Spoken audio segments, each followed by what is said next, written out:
Olá, meus queridos irmãos, que o nosso Deus e nosso Senhor Jesus Cristo esteja abençoando a vida de cada um de vocês que me assistem no dia de hoje, amém. Bom, hoje está começando a minha pregação. Eu gostaria de dizer que se você não é inscrito, mas quiser sempre estar por dentro dos meus vídeos e de tudo que eu estiver postando, clicar no botão de subscrever ou de inscrever-se e ativar o sininho. Pois dessa maneira, sempre que eu postar um vídeo, você será notificado. Também gostaria de pedir para você fechar os seus olhos para que eu possa estar fazendo uma oração por você. Senhor, meu Deus e meu Pai, Pai Santo, Eterno Deus, mais uma vez eu apresento diante do Senhor cada uma das pessoas que me assistem.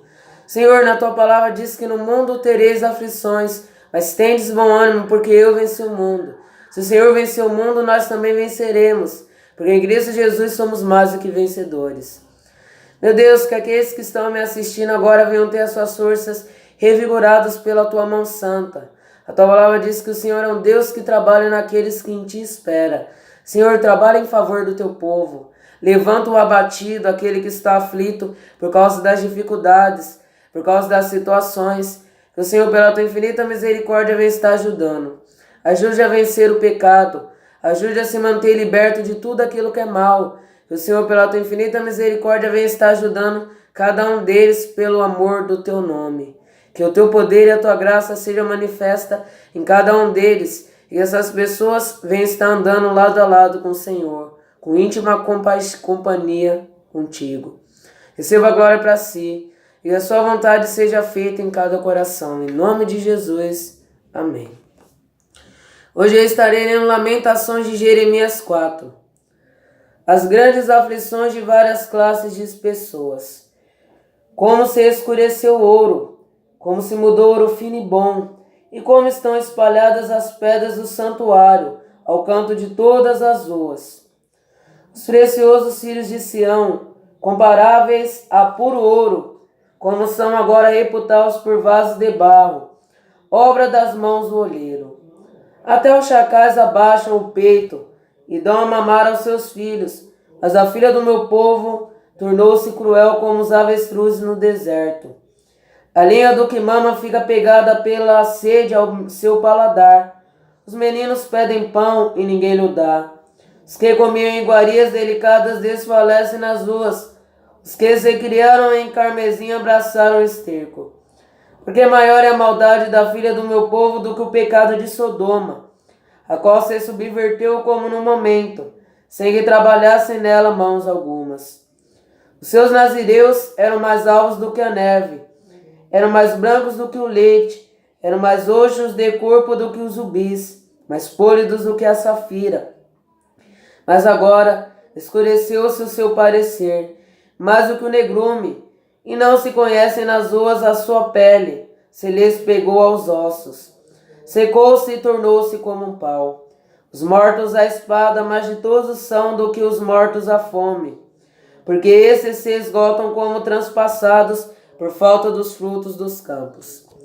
As mãos das mulheres piedosas cozeram seus próprios filhos, serviram-lhes de alimento na destruição da filha do meu povo. E deu o Senhor o cumprimento ao seu furor, lhe amou o ardor da sua ira, e acendeu fogo em Sião, que consumiu seus fundamentos. Não creram os reis da terra, nem todos os moradores do mundo, que entrasse o adversário e o inimigo pelas portas de Jerusalém, por causa dos pecados dos profetas, das maldades dos seus sacerdotes, que derramaram sangue dos justos no meio dela.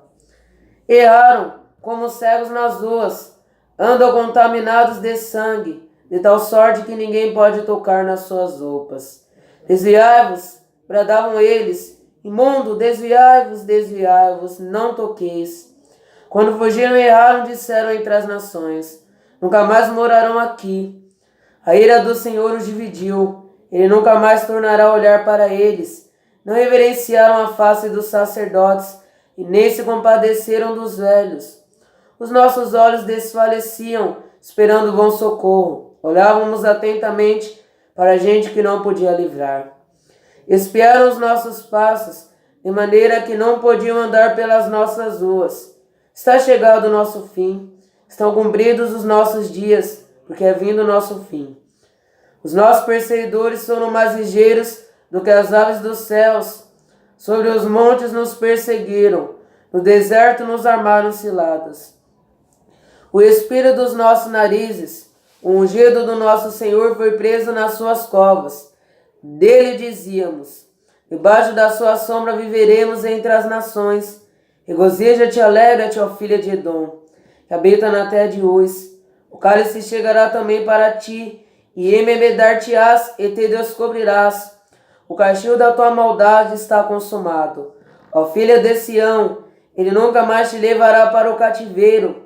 Ele visitará a tua maldade, ó filha de Edom, e descobrirá os teus pecados. Só até aqui. Verso 12 e 13. Não creram os reis da terra, nem todos os moradores do mundo, que entrasse o adversário inimigo pelas portas de Jerusalém, por causa dos pecados dos profetas e das maldades dos sacerdotes, que derramaram o sangue do justo no meio dela. Só até aqui. Irmãos, que aí nós vemos, Deus, ele cumpriu o intento que ele tinha contra Jerusalém. Após diversas vezes que Deus enviava Jeremias, e o profeta Jeremias advertia a nação a mudar o seu caminho. E Deus fez isso diversas vezes. Jeremias profetizava, Deus enviava Jeremias novamente, e mesmo assim ele não se arrependeram. Nós vemos que a raiz de todo mal é o coração do homem, porque do coração do homem procede os maus pensamentos, as adultérios, as fornicações, as blasfêmias, tudo isso procede do coração do homem.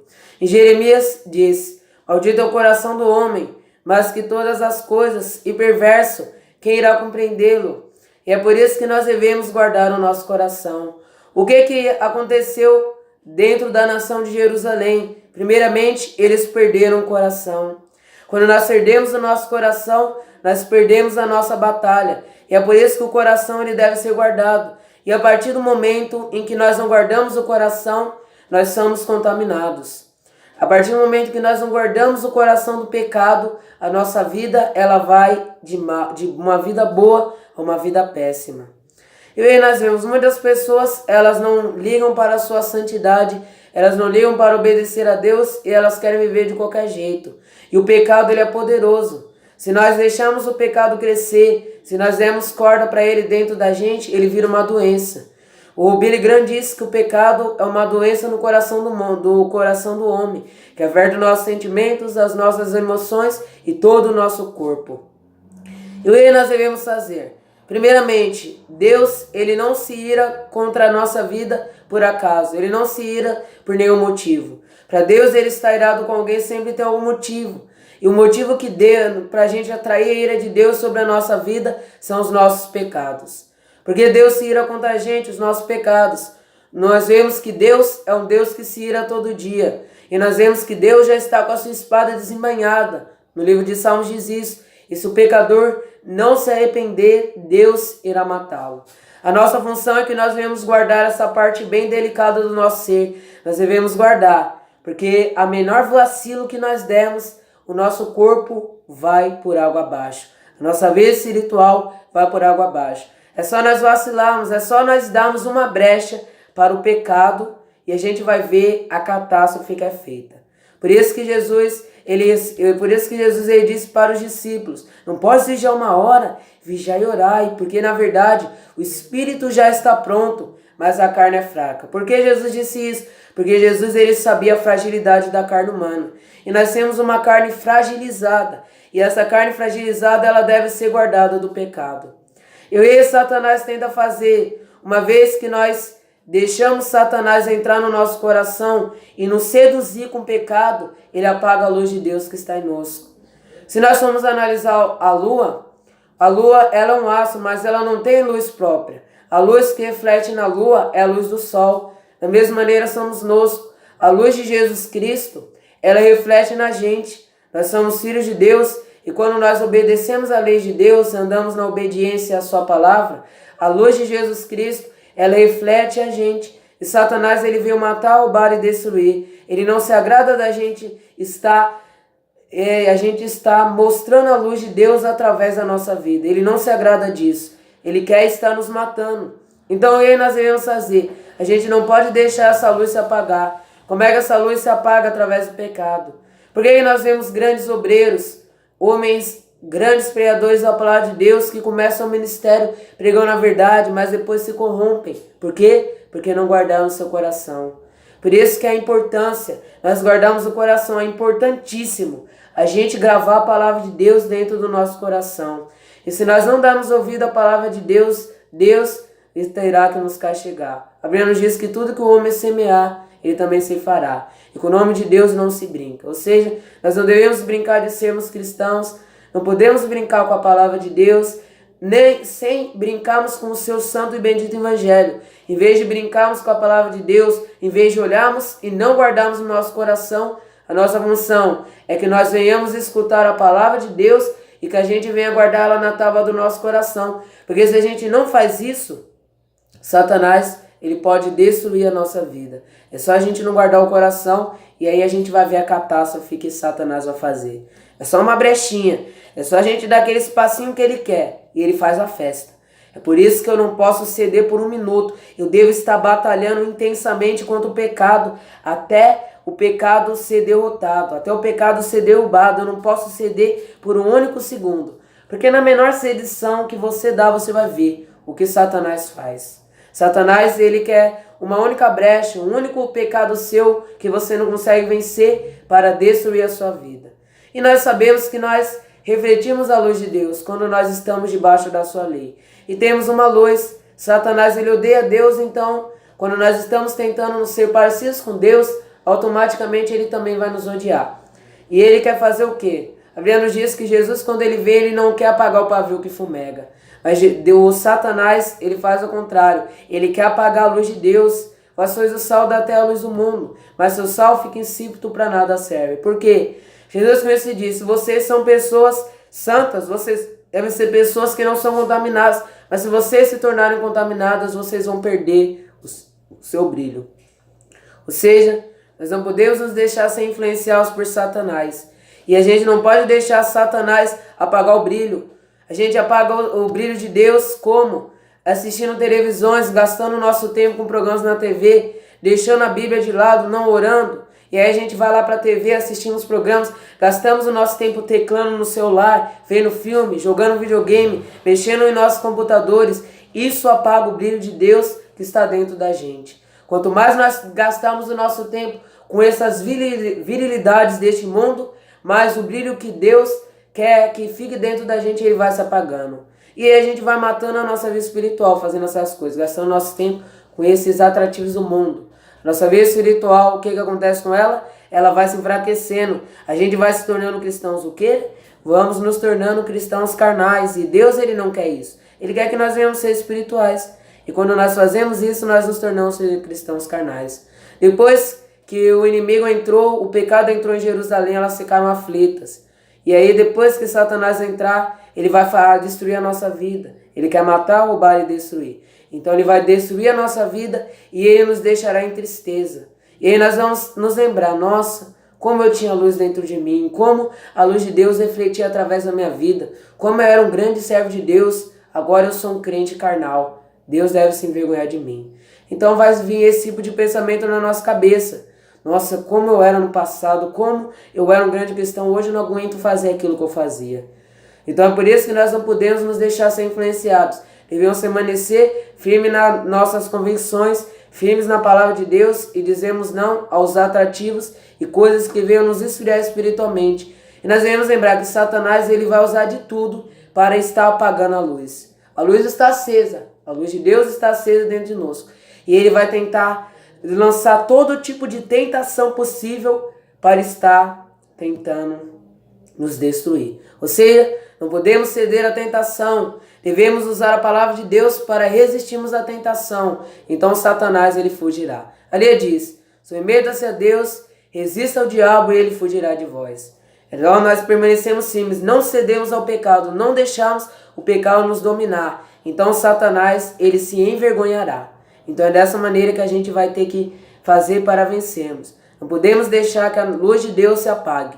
E a luz de Deus só vai se apagar quando nós cedemos à tentação, às tentações, começarmos a nos apegar aos atrativos dessa vida e começarmos a deixar o pecado nos dominar. Coisa que não deve ser. Em Gálatas 5:1 diz que foi para a liberdade que Jesus nos libertou e nós não devemos nos voltar mais ao jugo de escravidão da velha vida. Nos guardamos de tudo isso e Deus nos honrará. Bom, é isso que eu gostaria de dizer nesse vídeo. Se gostou, clique no botão de gostei. Se quiser compartilhar nas redes sociais, clique numa seta no canto superior direito. Nosso Deus e nosso Senhor Jesus Cristo abençoe a vida de cada um de vocês. Peço para você fechar os seus olhos para me fazer uma oração final. Senhor, meu Deus e meu Pai. Pai, o Senhor sabe como é frágil o nosso coração. E o Senhor sabe que o menor deslize pode estar apagando a luz que o Senhor quer que fique dentro do nosso coração. Meu Deus, hoje eu peço para o Senhor fazer a tua luz brilhar sobre essas pessoas, para que Satanás não venha apagar a luz dela. Que o Senhor, na tua infinita misericórdia, guie eles, Senhor, pela tua infinita misericórdia. Guarde essas pessoas das tentações, guarde essas pessoas do pecado e faça a tua luz resplandecer sobre cada um deles, para que Satanás não possa sair vitorioso. O Senhor sabe que tu podes tudo e nada é impossível para ti, e que o Senhor faça isso, para que nenhum desses venham se perverter e nem se desviar da fé que uma vez foi dada aos santos, mas que todos permaneçam na fé, na tua palavra, sendo pessoas separadas deste mundo que está no pecado e vivendo para ti, guardando a santidade, guardando a obediência, e assim elas verão a Deus. É isso que eu te peço, em nome de Jesus, amém. O nosso Deus, o nosso Senhor Jesus Cristo, abençoe a cada um de vocês. Que assim seja, amém.